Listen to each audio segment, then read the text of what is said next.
Le 14 janvier prochain, Mary de Danemark deviendra reine consort. Margrethe II en a décidé ainsi, prenant le soir du Nouvel An la décision d'abdiquer pour laisser le trône danois à son fils aîné, le prince Frédéric. Un destin inattendu pour cette femme de 51 ans, née à Hobart en Tasmanie, d'un père écossais et d'une mère britannique, décédée tragiquement en 1997. Née à Hobart en Tasmanie en 1972, île située au sud de l'Australie, Mary Donaldson a grandi au sein d'une fratrie épanouie. Avec sa famille, la petite fille s'installe un temps au Texas, aux États-Unis, où elle est scolarisée entre 1974 et 1975 à l'école primaire de Clear Lake City, à Houston, avant de revenir en Tasmanie. École primaire de Waimea Heights, puis lycée Taruna entre 1983 à 1986, elle poursuivra sa scolarité au Hobart Matriculation College. De la vie générale, l'enfance de Mary a été heureuse avec ses parents, son père John Dalgleish Donaldson et sa mère Henrietta Clark Donaldson, ainsi qu'avec ses frères et sœurs, confie Nathalie Oliveri, Royal Reporter australienne. Très tôt amoureuse des grands espaces, la jeune femme affectionne les activités en plein air, et notamment la voile, dont elle est une véritable passionnée.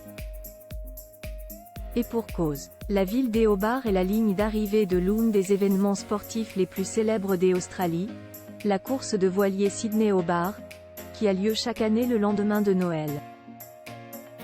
Mais en 1997, juste après avoir décroché un diplôme en publicité à l'Advertising Federation of Australia, AFA, et un en marketing à l'Australian Direct Marketing Association, un drame va toucher sa famille. Sa mère Henrietta décède tragiquement le 20 novembre après des complications suite à une opération du cœur. La jeune femme n'a que 25 ans. La princesse héritière Mary a souvent parlé de la perte de sa mère et de l'impact qu'elle a eu sur elle. Elle est la marraine de la Fondation danoise du cœur, une organisation caritative à laquelle elle s'est intéressée en s'inspirant de sa mère, souligne Nathalie Oliveri. En 2020, lors d'une conférence dédiée au soutien des enfants endeuillés, elle n'avait pu retenir ses larmes. Pendant un certain temps, j'ai eu du mal à me rappeler son image, sa voix et son sourire chaleureux, avait-elle confié avec tristesse, avant de conseiller ceux frappés par un drame d'en parler, de s'ouvrir sans tabou sur leur peine. Photo. Les 30 plus beaux looks de la reine Mary de Danemark en 2000, Mary Donaldson rencontre un certain Frédéric dans un bar à Sydney. Les parents de Mary, John et Henrietta, s'étaient mariés à Édimbourg, en Écosse, le 31 août 1963. En novembre de la même année, ils avaient décidé d'émigrer en Australie. En 1975, ils devenaient tous les deux citoyens australiens.